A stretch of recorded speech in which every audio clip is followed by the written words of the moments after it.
As you think, so shall you become. Those were my words, not to impress you, but to wake you. Because most people don't realize this. Your mind is not just a tool. It is the architect of your reality. Every thought you repeat, every fear you nurture, every excuse you defended silently builds the walls of your life. But here's the danger. No one warns you about your mind isn't naturally your ally. It's not neutral. If left undisciplined, it becomes your greatest enemy. It will lie to you, it will weaken you, and it will dress that weakness up as logic. You'll think you're making smart decisions when in truth, you're obeying a fearful voice in disguise. And that's why so many lose the most important war of their lives without ever realizing it. Because the enemy doesn't come from outside. It rises from within. It doesn't scream. It whispers. And those whispers, if you don't confront them, will quietly destroy everything you could have become. 1, your mind is addicted to comfort, and that's your prison. One of the most dangerous traps your mind falls into without you even noticing is its deep addiction to comfort. It doesn't scream, it whispers, and it does so in a way that feels safe, warm, even deserved. You feel tired, so you reach for ease. You feel unsure, so you step back into what's familiar. And every time you do this, you tell your mind, yes, comfort is good, comfort is safety, comfort is peace. But what you don't realize is that this comfort is not your ally. It's your silent cage. You might not see the bars, but they're there, and every act of avoidance strengthens them. Your mind is designed to protect you from harm. Yes, but it doesn't know the difference between danger and difficulty. It sees both as threats. So when it senses pain, it whispers, run. When it senses resistance, it says, rest. But here's the truth. Comfort kills greatness. It's the sugar that numbs your potential. It's the warm blanket that suffocates your hunger. And slowly, without realizing it, you become a slave to ease. You wake up each day, and your first decisions already prove it. You hit snooze instead of rising. You check your phone instead of stretching your body. You scroll through meaningless content instead of creating your own. And you convince yourself it's harmless. You say, I'm just relaxing. I need a break. But what you're really doing is escaping the exact friction that would shape you. You avoid challenge. You avoid discomfort. And in doing so, you avoid transformation. Growth is not born in softness. It's born in the grind and the fire of frustration, in the sweat of consistency, in the heaviness of doing what you don't want to do but know you must. Every time you step into discomfort willingly, you tell your mind, I am in charge. And that rewires everything. You begin to crave the effort. You begin to associate struggle with strength. You stop chasing comfort like a drug and start chasing discipline like a warrior. Understand this. The person who only moves when it feels good will never move far. Comfort is the silent executioner of ambition. It doesn't strike you down in a single blow. It slowly drains your energy, your fire, your edge. You think you're safe, but you're shrinking. You think you're resting, but you're rusting. So if you truly want to become powerful, unstoppable, and alive, you must rebel against your addiction to ease. You must choose the path that makes your hands bleed, your breath heavy, and your heart proud. That's where the real you is forged, in resistance, in repetition, in ruthless self-discipline. Stop calling it peace when it's really just paralysis. Your future is not waiting for you in comfort. It's waiting in the storm, in the cold mornings, the lonely nights, the silent sacrifices no one claps for. Embrace that. Make it home. And soon, you will no longer fear discomfort. You will become it. 2, you believe every thought. and that's a fatal mistake. Most people walk through life with a dangerous assumption that every thought they have is true, that every idea that passes through their mind deserves attention, belief, and obedience. But let me ask you, where do your thoughts even come from? Are they your own? Or have they been shaped, fed, and injected by your past pain, by what others told you, by fear, shame, or trauma that you never healed? The truth is, most of your thoughts are not sacred truths. They are echoes of what you've heard, what you felt, what you feared. And if you don't realize this, your own mind becomes your greatest deceiver. You see, the mind is not just a thinker, it's a recorder. It remembers everything. Every insult, every failure, every time you doubted yourself or were made to feel small. And when you're not conscious, it plays those recordings back over and over again until you start to believe them as reality. You hear things like, "I'm not good enough. I'll never succeed. I always mess things up." And because those words come from inside, you think they must be true. But that's the trap. The mind is powerful. Yes, but it is also programmable. If you never question it, it will run on autopilot, and you will live a life built entirely on old stories and broken beliefs. Understand this. A thought is just a suggestion, not a sentence. You do not have to follow every idea that arises. You do not have to obey every fear. Your mind will tell you to quit when things get hard. Your mind will tell you to hide when you should rise. It will create imaginary futures full of failure and shame. And if you don't train it, you'll believe those stories and act as if they're real. That is how the mind traps you, not with truth, but with unchallenged patterns. So what do? You learn to separate your awareness from your thoughts. You become the watcher, not the victim. When a voice in your head says, "You're not capable," you don't collapse. You respond. You say, "Is that really true? Or is that just fear speaking with a familiar voice?" You challenge the mind the same way a warrior challenges an opponent. Calmly, clearly, without panic. Because when you shine awareness on a lie, it loses its power. And when you stop identifying with every thought, you begin to reclaim your freedom. But this takes practice, discipline, daily reflection. You must build the habit of observing your mind, not blindly serving it. Sit with your thoughts, study them, trace them back to their source, and most importantly, rewrite them. Replace "I can't" with "I'm learning." Replace "I'm a failure" with "I'm growing through this." Speak to yourself not with weakness, but with the voice of a commander. Because your mind is always listening, and it becomes what it hears most often. This is the mental war that no one talks about. Not with fists, but with words. Not with enemies, but with inner beliefs. And if you keep surrendering to every negative thought, your mind will become your prison.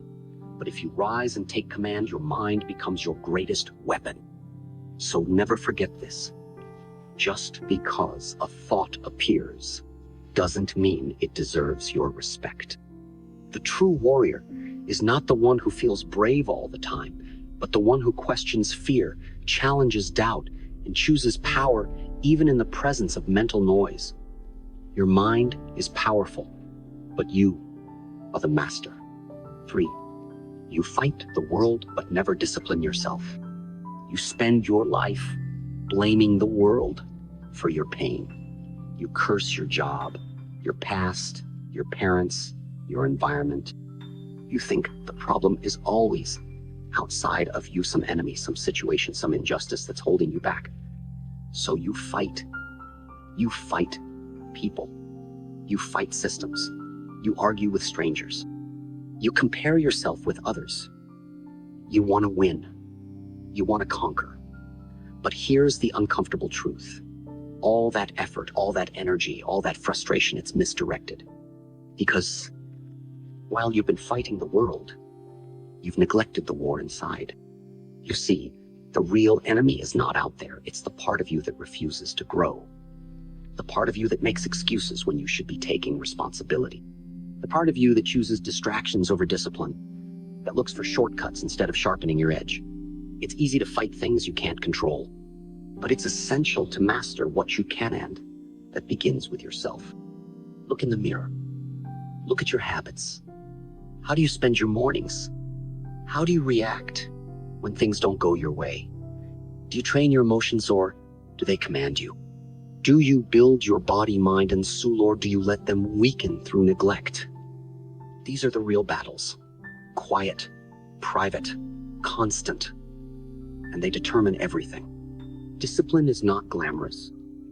It's not loud. It doesn't get applause, but it is the foundation of power. The disciplined mind does not chase attention. It chases excellence. The disciplined man does not need motivation. He has commitment. While others are still deciding, he's already finished. While others are explaining why they can't, he's already proving that he can. You want to be dangerous? Then master yourself. Because the man who cannot control his own mind will be controlled by everything around him. But the man who has tamed his chaos becomes untouchable. He becomes a force of nature. This is what people miss. They think discipline is punishment. They think it means suppressing joy or living a cold life. But discipline is not suppression. Discipline is liberation. It frees you from the trap of your weaker self. It allows your highest potential to rise, unchained, undistracted. Discipline gives birth to peace, not the false peace of comfort, but the real peace that comes from knowing you're becoming exactly who you're meant to be. Let me ask you, when was the last time you said no to yourself? No to the impulse. No to the craving. No to the easy way out. That one word noise where true transformation begins. Because every time you choose what is hard but right over what is easy and empty, you sharpen your spirit. You become a blade precise, calm, deadly to weakness. So stop wasting your life fighting the shadows outside. Turn inward. Wage war against your laziness, your ego, your victim mindset. Train your body to move with power. Train your breath to stay calm under fire. Train your thoughts to obey, not control. Because until you master you, every battle you fight in the world will be a distraction, a substitute for the real work you're avoiding. You think the world is your opponent, but the truth is, the world is only reacting to the level of discipline you've built within. Build more and the world bends. Stay soft and it crushes you. You are your first enemy. You are your first battlefield. And you must win there, again and again, until there's no weakness left to hide behind. That is the way of the warrior. That is the way of the mind master. That is the way forward. 4. You let emotions command you like a puppet on strings. You wake up, and before your feet even touch the ground, your emotions have already decided what kind of day it will be. You feel tired, so you drag through the morning. You feel sad, so you stop trying. You feel fear, so you avoid the challenge. Without even realizing it, you're letting your feelings dictate your actions. And slowly, silently, you become a slave to your emotional weather. This is one of the most dangerous things you can allow, because it creates the illusion that you're living with honesty, when in truth, you're just reacting to noise. Emotions are not enemies. They're messengers. They are energy in motion, designed to help you understand, not to control you. But if you lack awareness, if you never take a step back, you become entangled in every wave that rises. You lash out in anger. You collapse in anxiety. You freeze in fear. And after the damage is done, you regret it. You apologize. You promise to do better. But then, the cycle repeats because you never took the time to train your emotional responses. You just allowed them to lead, over and over again. You must understand there is nothing strong about being led by emotion. A wild horse has power, but it's not useful until it's tamed. In the same way, your emotions carry intensity, but if they aren't guided by discipline, they will turn your life into chaos. A warrior does not eliminate emotion. He refines it. He learns how to hold the flame without getting burned. He feels fully, but he acts wisely. When you feel rage, don't explode. Observe. When fear whispers, run, pause, and examine. When sadness pulls you under, sit in it, breathe, and ask it what it needs to teach you. This is not weakness. This is control. This is maturity. This is strength at the highest level, not the strength of the body, but of the inner world.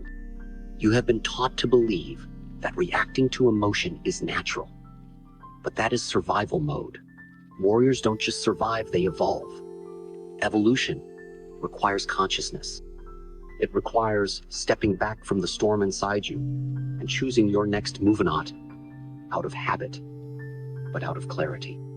When you pause, when you observe, when you name the emotion without becoming it, you break the chain. And in that gap between feeling and action, you reclaim your power. But if you never develop that pausive, you react to every irritation, every comment, every disappointment. You are not living with power. You are being puppeteered. Your emotions pull the strings, and you dance. You lose your peace, your focus, your purpose because you're too busy reacting to what's temporary instead of building what's eternal. Do not let your emotions be your master. Let them be your teachers. Learn from them, respect them, but never obey them blindly. Ask yourself in every intense moment, am I choosing this or am I being controlled? That one question is the door to freedom. And understand this, no one ever became unshakable by being ruled by how they feel. The strongest minds are the ones that feel deeply and act deliberately. They cry when needed, but they do not collapse. They feel anger, but they do not destroy. They feel fear, but they still move forward. That is the difference between chaos and command.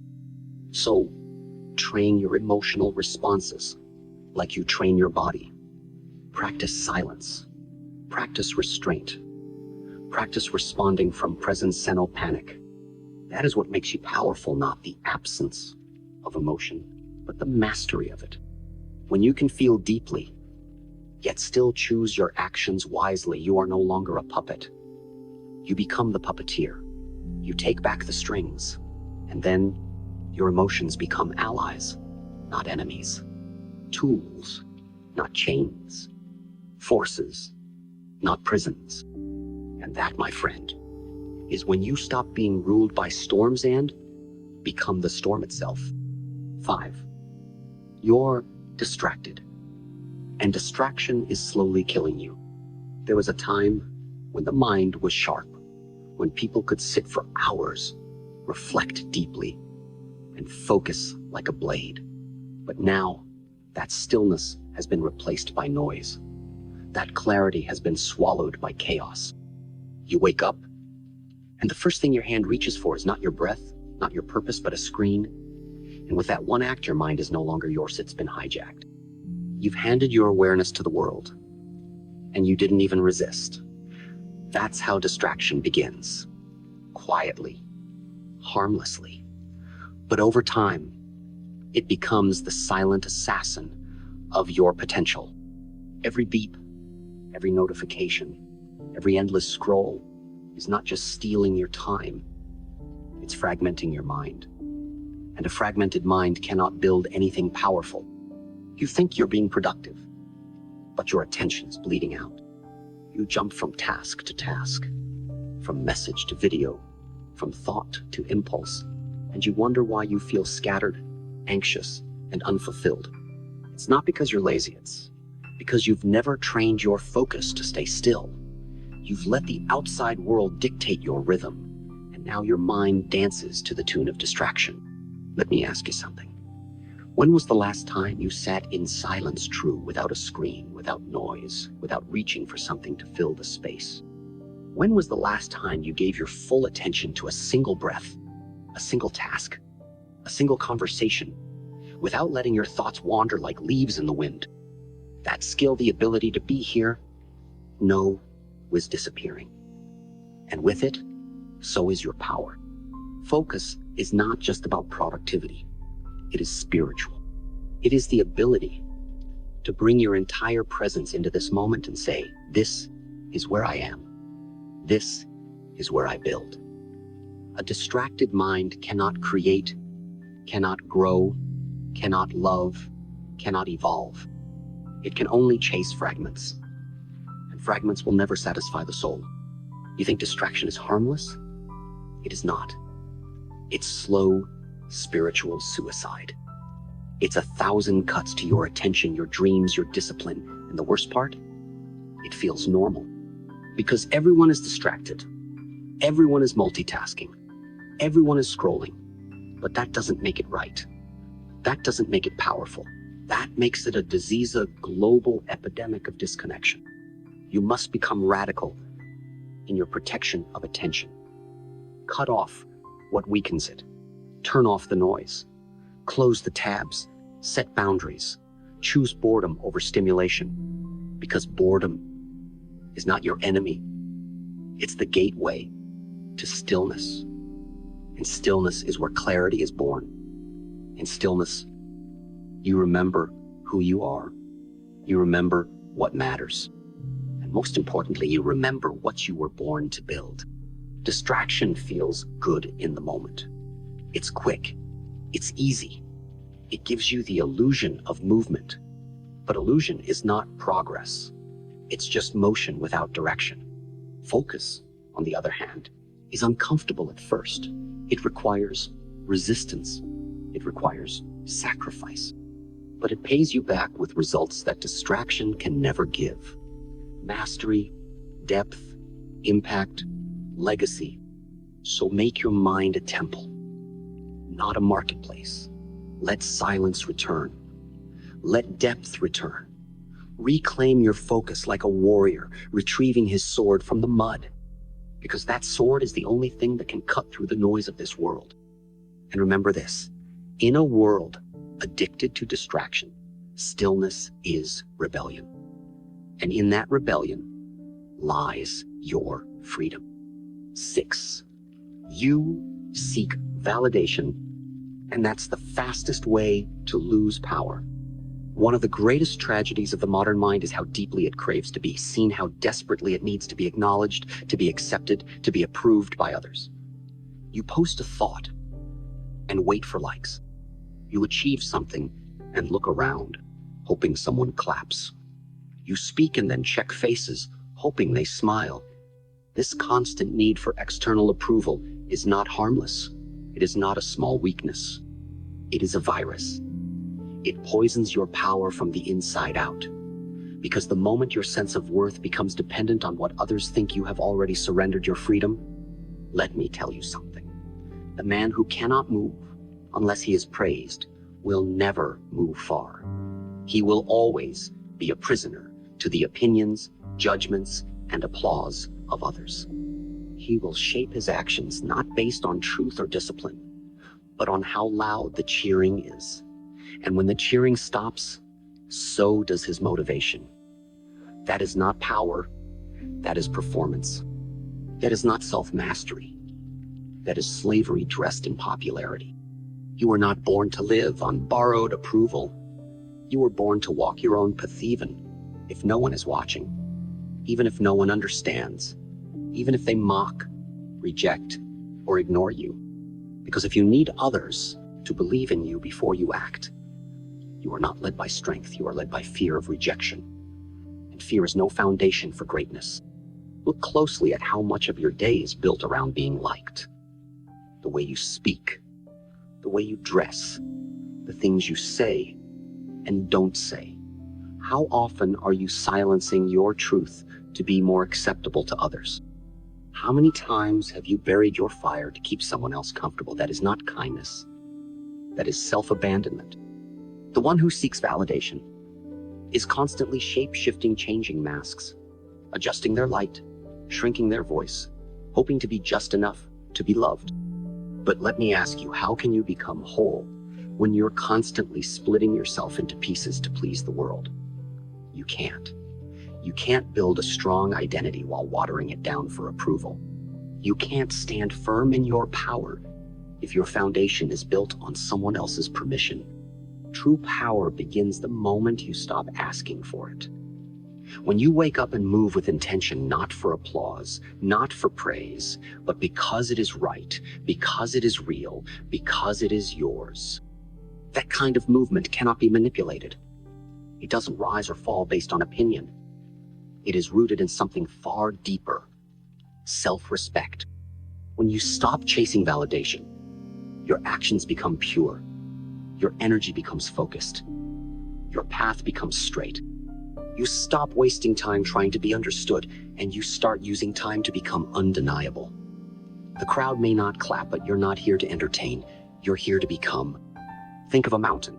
Does it move because people admire it? Does it crumble when people criticize it? No. It stands, still, tall, timeless. That is what you must become. A mountain of conviction, a storm of integrity, an ocean that moves by its own tides, not by public opinion. Stop performing. Start becoming. Silence the need to be seen and turn inward. Let your work speak louder than your image. Let your discipline shine brighter than your charisma. Let your results be the only proof you need. And let your mind find peace in knowing that validation is a game for the lost, not the focused. You are not here to win people's approval. You are here to win your own respect. Because at the end of the day, when the noise fades and the world forgets your name, you'll be left with one question: did I live by truth or by applause? Answer that question with your life, every day, without apology, without permission, without validation. And that is when you become untouchable. 7. You forgot that you're the master, not the slave. There is a truth that most people live their entire lives without realizing. A truth so simple, so powerful, yet so easily forgotten in the noise of daily life. Your mind was never meant to rule you, you were meant to rule it. But somewhere along the way, most people handed over the throne quietly, gradually, without resistance. They allowed their minds to take control, to decide, to command, and they began living not as conscious creators, but as unconscious followers. Followers of fear, followers of doubt, followers of distraction, habit, and weakness. And now they walk through life obeying a master they don't even recognize as separate from themselves. Your mind was designed to serve you, to take instructions, to calculate, plan, imagine, and build the life you choose. But when you stop leading it, when you stop questioning it, it doesn't become neutral. It becomes your tyrant. It feeds you stories that keep you small. It creates imaginary limits. It recycles your wounds and presents them as facts. It reminds you of every failure, every mistake, every reason why you should stay quiet, stay comfortable, stay the same. And the tragedy is that you believe it. Let me tell you the truth. Your mind is powerful, yes, but raw power is dangerous without control.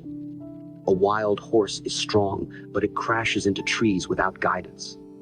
A fire is useful, but it burns everything down without a container. The mind is the same. Without mastery, it becomes chaos. And you feel that chaos, everyday racing thoughts, random fear, indecision, inner conflict. You call it stress. You call it anxiety. But what you're really feeling is a system that's been left without a commander. To reclaim your life, you must return to the seat of power. You must take the throne back from the mind and reestablish your authority as its master. This is not about suppressing thoughts or killing emotion. It's about rising above them, observing without attachment, responding with clarity, choosing with awareness. That means when your mind says, I can't, you say, watch me. When it says, this is too hard, you say, then I'll get stronger. When it says, what if you fail? You say, then I learn and rise. You speak to your mind like a warrior speaks to his weapon, with discipline, with respect, but never with fear. You are not at the mercy of your moods. You are not a passenger in your own body. You are the one who decides. And every time you choose action over hesitation, focus over distraction, presence over panic, you reinforce that truth. But don't expect this to be easy. The mind has been in charge for years, maybe decades. It will resist. It will throw tantrums. It will use every trick it knows to stay in control. But if you stay aware, if you keep showing up with intention, it will bend. It will shift. It will learn its place. Make your breath your anchor. Make your discipline your compass. Build routines that reinforce your power. Rise early. Train your body. Train your attention. Sit in silence. Speak less. Act more. Every small decision is a vote for who is in charge. Every time you choose discipline over impulse, you take another step out of slavery and back into sovereignty. And once you master the mind, everything changes. Fear doesn't vanish, but it no longer paralyzes you. Doubt still whispers, but it no longer commands you. Distraction still exists, but it no longer controls your direction. You move with clarity, with calm, with fire. You stop reacting, you start creating. This is the highest form of freedom, not living without thoughts, but living without being ruled by them. Not living without fear, but walking with it while still choosing forward. Not being void of emotion, but directing it like a river instead of drowning in it like a flood. You are not weak. You are not broken. You are not your thoughts.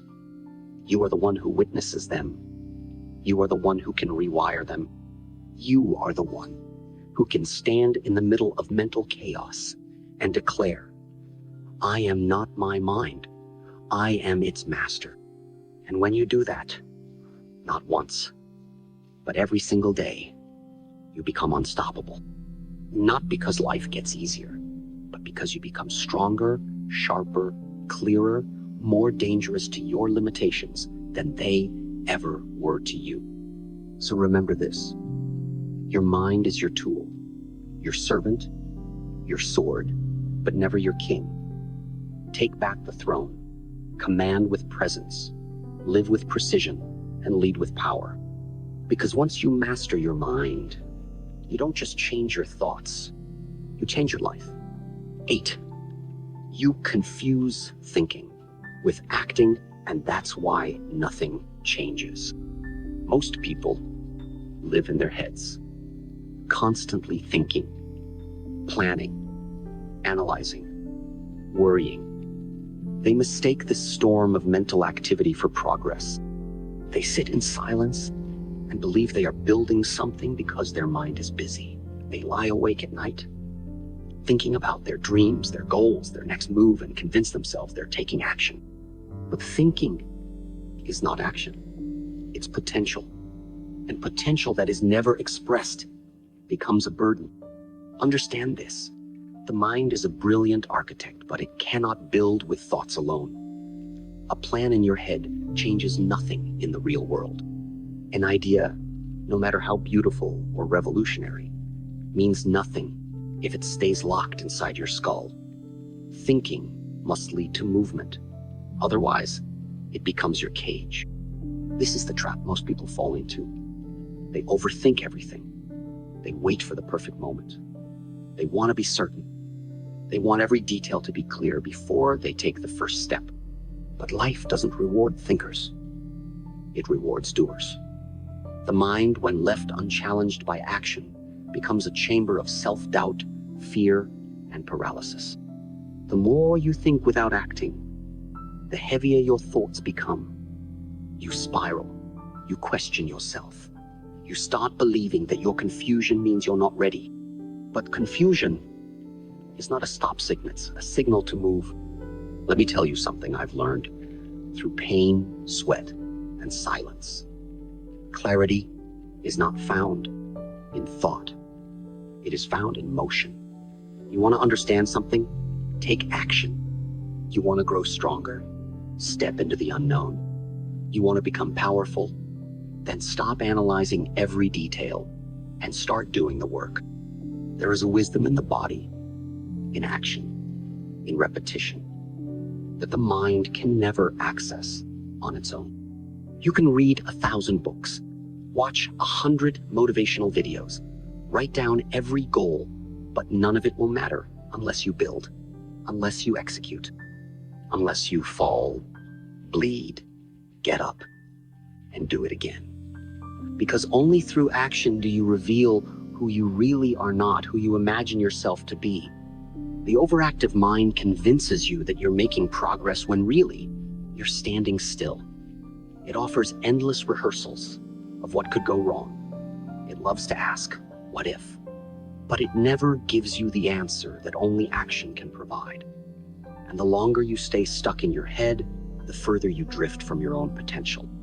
Overthinking is not a sign of intelligence, it's a sign of disconnection from the body, from discipline, from the present moment. You need to interrupt this pattern. Train your mind to move into action. When a thought rises, ask, does this require thinking or doing? And if it's doing, then do it now. Don't wait. Don't rationalize. Don't look for perfect timing. Action is the cure. Action is the teacher. Action is the truth. Make movement your meditation. Make execution your expression. Let your life speak louder than your mind. That's when the mind begins to serve you not as a critic, not as a coward, but as a weapon of precision. Because when the mind is aligned with movement, it becomes focused.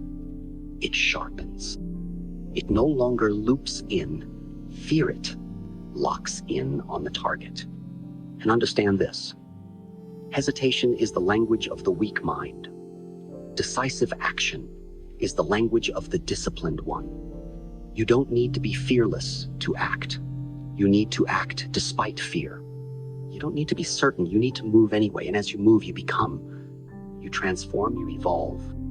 So stop mistaking your thoughts for progress. Thoughts are the seed. Action is the root. Discipline is the soil. And time is the sun. Without action, you will never grow. You will only dream. And dreamers who never act eventually drown in their own unfulfilled potential. The world doesn't change when you think. It changes when you move. Your body, your habits, your discipline, that's where power lives.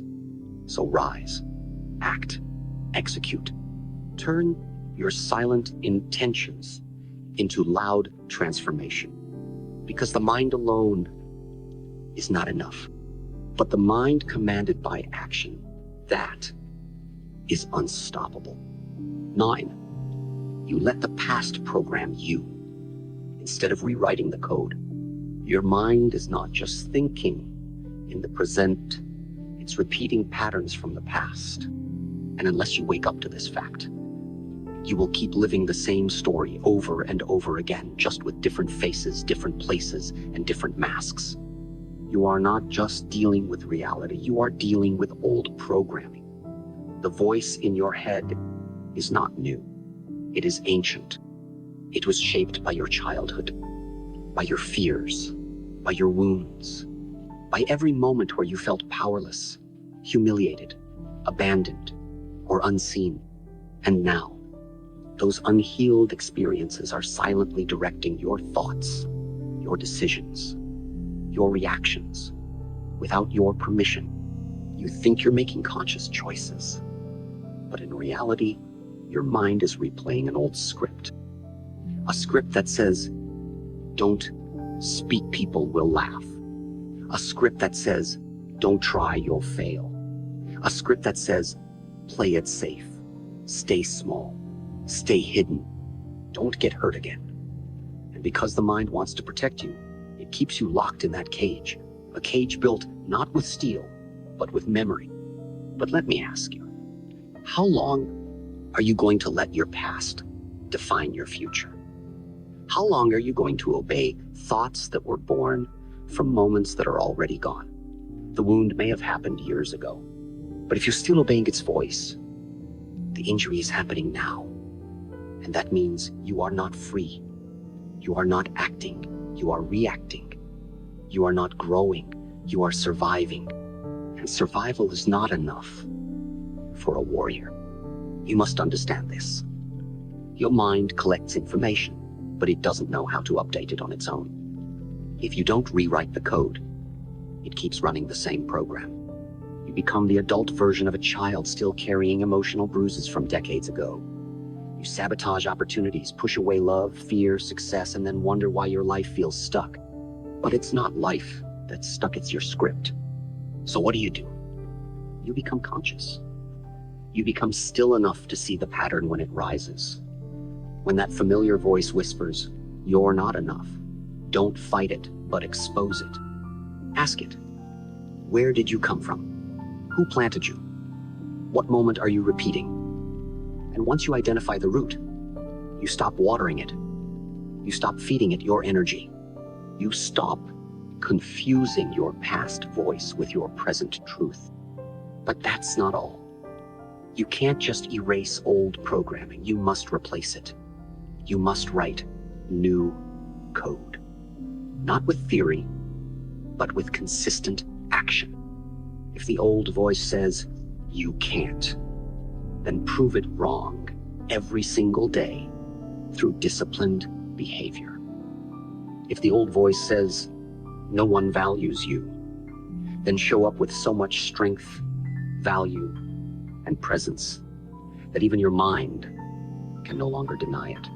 That's how you rewire the system, not with words alone, but with evidence, repetition, ritual, new results.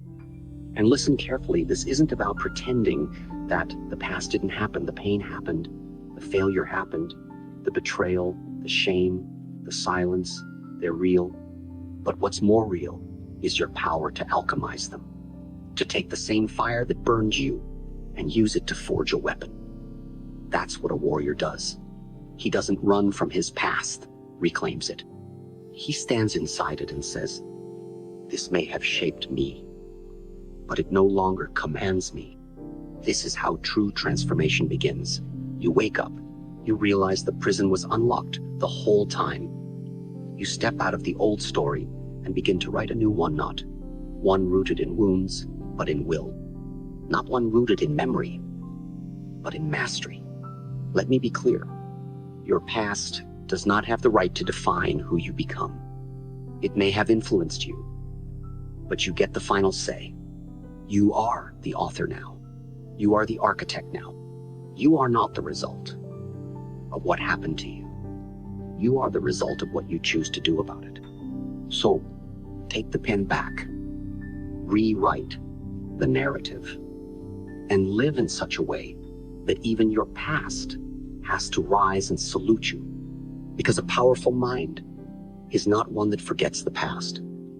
It is one that uses the past as fuel and writes a future that breaks every chain it ever wore. 10. You ignore the present moment, and that's why you're never at peace. Most people are not really living. They are remembering, or they are imagining, trapped between the weight of the past and the anxiety of the future. They forget the only place where life actually exists, this moment, right now, this breath, this heartbeat, this feeling. And because they are never truly here, they never feel alive. They wake up thinking about what went wrong yesterday. They go to sleep worrying about what might go wrong tomorrow. And in between, the present is lost, swallowed by a mind that refuses to stop running. You think this is normal. You think it's just how life works. But let me tell you, this is not life. This is mental exile. You're not where your body is. You're not rooted. You're not aware. You're not free. You're living as a ghost in your own story, watching everything pass by while your attention drifts somewhere else. The mind is a wanderer by nature. It loves to leave. It chases problems to fix, regrets to relive, futures to control. But the more you chase these illusions, the more you lose your grip on reality.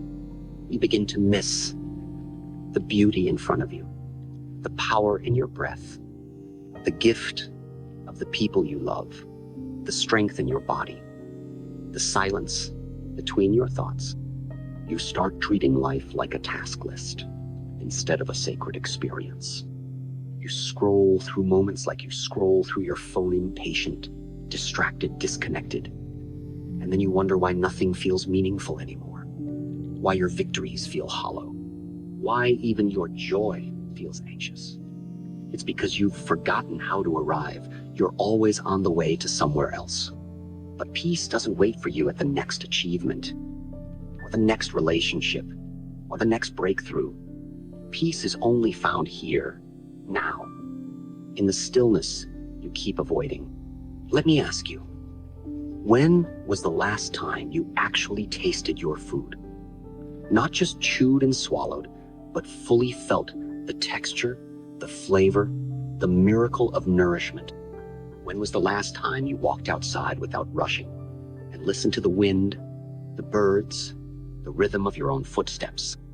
When was the last time you looked at someone and really saw them without thinking about what to say next or what you needed from them? That presence, that depth, that awareness is where your life is hiding. And the reason your mind feels like a storm is because you're resisting the stillness that wants to center you. You think productivity is the goal, but presence is the power behind it. Without presence, action is empty. Movement is mindless. Success is stress. You are here, but not really here, and that's the real loss. A disciplined mind knows how to return. It knows how to step out of the mental loop and anchor into the now. It takes training. You must reteach your brain how to stay through breath, through focus, through noticing. Every time your thoughts drift, you bring them back not with frustration, but with gentleness. Over and over again, like drawing a sword from its sheath, calm, clean, with intention. Meditation is not just something you do sitting down. Meditation is how you drink water, how you speak, how you train, how you listen. It is full contact with the moment you are in. That is how you reclaim your mind from the chaos. That is how you begin to feel life again, not just think about it.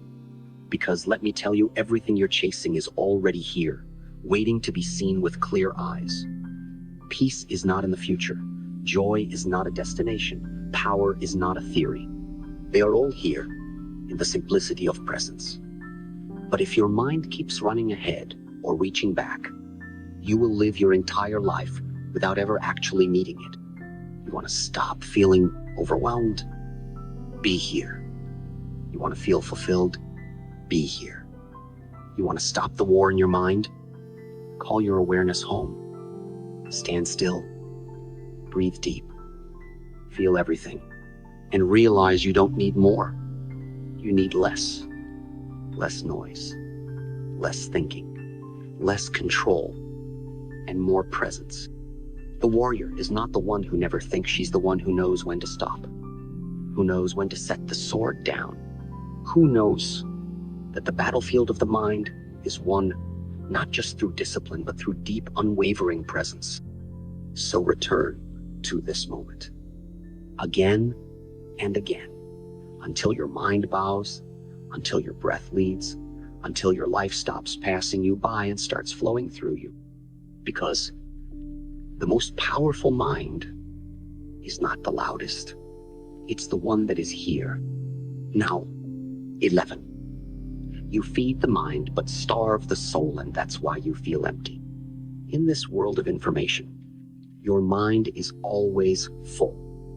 full of facts, headlines, opinions, and noise.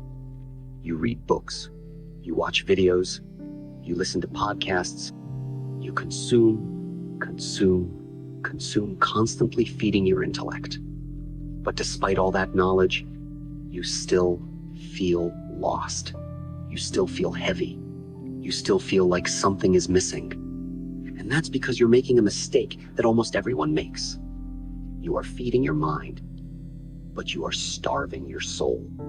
You've confused knowledge with wisdom. You've mistaken stimulation for connection. You believe understanding a concept means you've embodied its truth. But the soul doesn't speak in logic. It speaks in silence, in depth, in presence. And when you neglect that, when you live entirely in your head, you begin to die inside, slowly, quietly, elegantly, while appearing productive. You wake up every day and reach for your phone before you reach for yourself. You chase thoughts before you listen to your breath. You read other people's words before you even check in with your own. And every time you do that, you drift further away from your inner compass, from your center, from your truth. Let me tell you something most people will never say. Your mind, if left unchecked, will build you a beautiful life that means absolutely nothing. It will help you succeed, win, gain power, and still feel hollow. Because the mind is a brilliant builder, but it doesn't know how to nourish the part of you that longs to feel, that longs to rest, that longs to be whole without needing more. Your soul does not care how efficient you are. It does not care how much money you make. It does not measure success in likes, followers, or achievements. Your soul craves depth. It craves silence. It craves truth, alignment, purpose, devotion, beauty, not the kind that is seen, but the kind that is felt. And every time you ignore that craving, you begin to suffer, not in a dramatic way, but in subtle ways. A sense of boredom, even when things go well. A quiet disconnection from the people around you.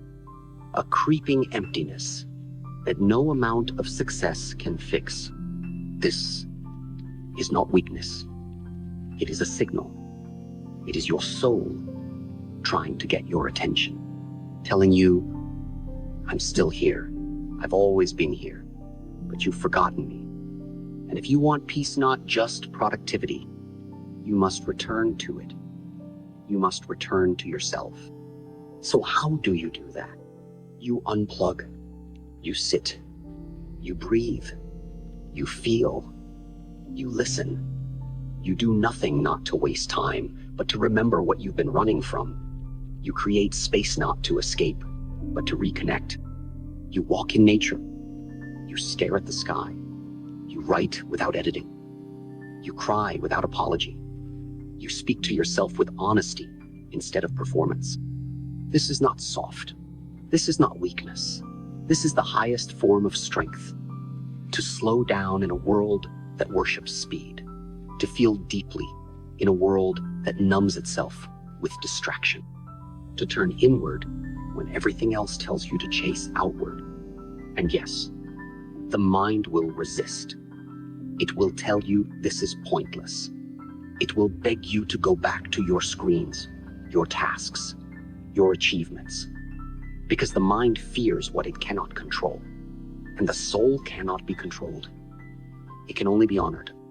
But if you stay with Itif, you stay with the silence, the discomfort, the rawness, something magical happens. You begin to remember who you are beneath the noise. You begin to hear the wisdom that's been buried under all your thinking. You begin to feel alive again, not just functioning, but alive. And then the mind and soul align. The mind serves the soul. And your thoughts begin to match your truth. Your actions begin to flow with your essence. Your goals are no longer driven by insecurity or ego, but by purpose. And that's when you stop chasing life and start living it fully. You are not just a brain. You are not just a machine. You are a force of energy, a being of awareness, a soul in a body with a mind that must be trained. Yes, but also a heart that must be felt. So stop starving what matters. Feed your mind with wisdom, but feed your soul with truth, with silence, with awe, with peace. Learn to sit with yourself, not as a problem to be solved, but as a presence to be honored. Because the greatest mistake you can make is to win the world with your mind, while losing yourself in the process. 12. You wait for the right state of mind instead of creating it. Too many people sit in their lives like passengers, waiting for something within them to change. They say things like, I'll start when I feel motivated, or I'll act when I feel ready, or I'll speak when I feel confident. And so they wait. They wait for clarity. They wait for passion. They wait for courage. But the mind does not give you these things as a gift. It gives you what you train it to give. And if you spend your life waiting for the perfect state of mind to arrive, you'll die waiting. You have been taught to believe that emotions lead and actions follow. But the truth is the opposite. Action creates emotion. Movement creates clarity. Discipline creates energy. Courage is not something that visits you. It's something you choose in the presence of fear. And the people who build powerful minds are not the ones who feel good all the time. They are the ones who act in spite of how they feel. You think strength is born from comfort? From inspiration? No. Strength is born when you move forward, trembling. When your mind screams to retreat, but your soul whispers, go. When your body feels weak, but you rise anyway. That's where greatness is built. Not in moments of ease, but in the trenches of resistance. And yet, you wait. For what? A sign? A green light from the sky? A day when you wake up suddenly transformed? Let me tell you something. Transformation is not a moment. It's a decision. It's the moment you stop giving power to your excuses. It's when you realize your emotions are not facts and your doubt is not the truth. It's when you look at your tiredness, your laziness, your procrastination, and you move anyway. A warrior does not ask, do I feel like it? He asks, is this aligned with who I must become? And then he acts, ruthlessly, repeatedly, with precision and presence. Because the warrior knows, if I do not train my state of mind, the world will train it for me. And the world does not care about my peace. You must stop waiting for the perfect mood, the perfect moment, the perfect mindset. That is a trap. Your mind will always find a reason to delay, to doubt, to hesitate. That's how it keeps you safe. But safety is not your destiny. Growth is. And growth only happens when you override the program and write a new one with your behavior. It begins in the morning. When the alarm goes off and you feel heavy, get up anyway. That single act tells your mind, I decide.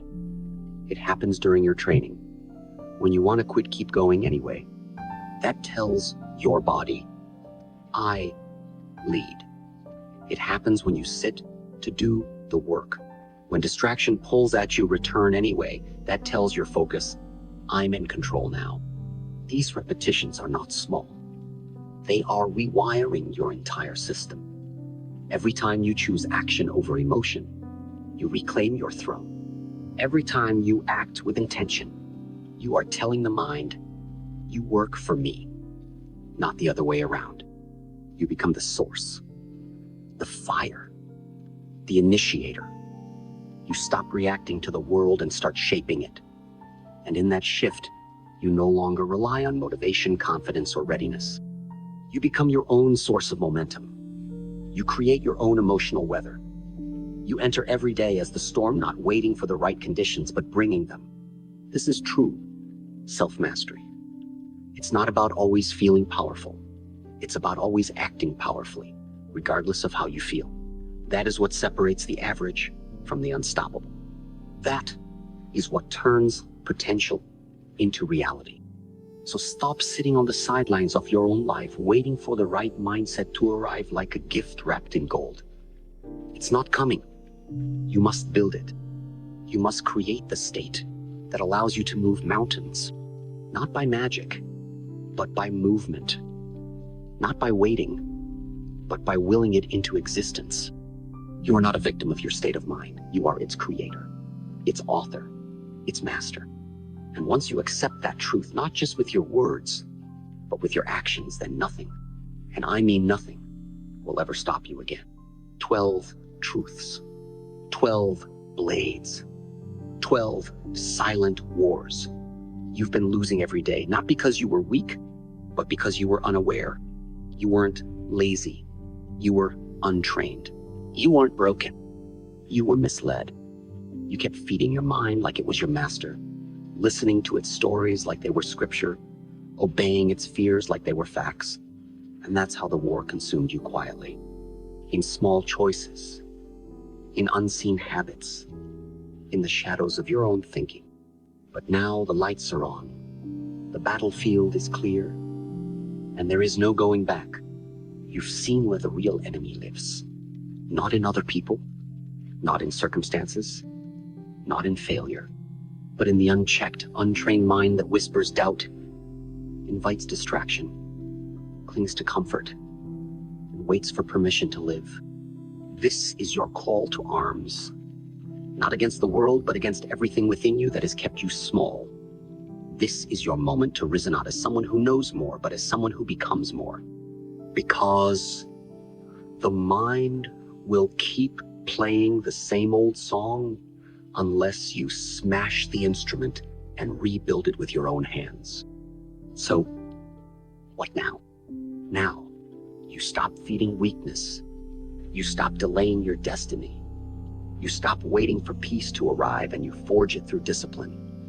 You reclaim your mornings. You reclaim your emotions. You rewrite the voice inside your head. You create action where there was hesitation. You bring fire where there was fog. You stop thinking so much and start moving with purpose. Because that is the ultimate truth. The war in your mind only ends when you decide to stop losing. You are not your thoughts. You are not your emotions. You are not your past. You are not your pain. You are the one who commands all of it. So command it. And remember this not with fear, but with fire. If you do not train your mind, if you do not master your thoughts, if you do not claim your power, then the world will do it for you. And you will fade not with a scream, but with silence. So rise, breathe, sharpen your focus, train like your soul is on the line, because it is. Win this war, because once your mind is yours, nothing else can ever conquer you again.